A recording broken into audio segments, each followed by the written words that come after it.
Welcome to the Indegene Digital Summit 2020, this time virtually.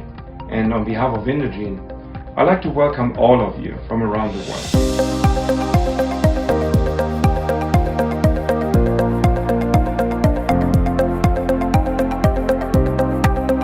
We identified who the consumer is, got in touch with them, found their asked them for their address, and sent them 1 year worth of supply. And then that person talked about it with the brand, and then suddenly it became wildfire news all over the internet in the country, and the brand really boomed.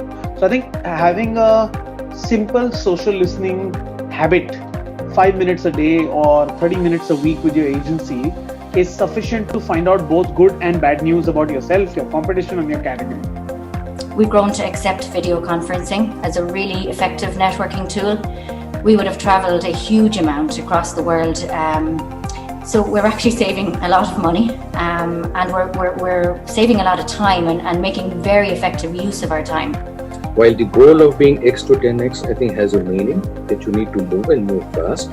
But I think to also look at that as not to make big mistakes, which could hurt organizations in the long term, I think is equally important. So I think the consistent theme here is having a well-known process that's in place that everyone understands, so that as you go through your organization and ask individual employees to define what customer experience is, you get a common definition so that the process for change is the same.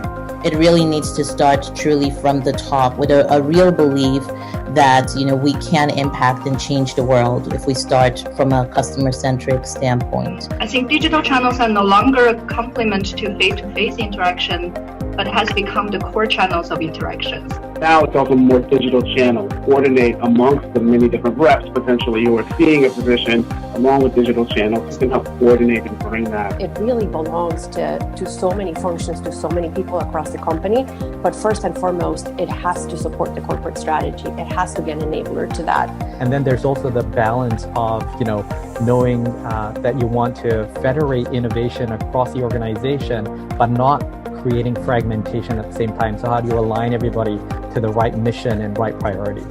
It's my privilege to hand it over to Scott. Scott, over to you. And I think the British took a very good approach to looking at the use of practical clinical trials, where they tried to skinny down the data that they were collecting to the most pertinent variables, and got answers quicker than we did about important therapeutics, including the use of steroids. And I think that this experience is going to change how we look at clinical trials more generally, certainly in the setting of a public health crisis, but maybe even outside the setting of a public health crisis.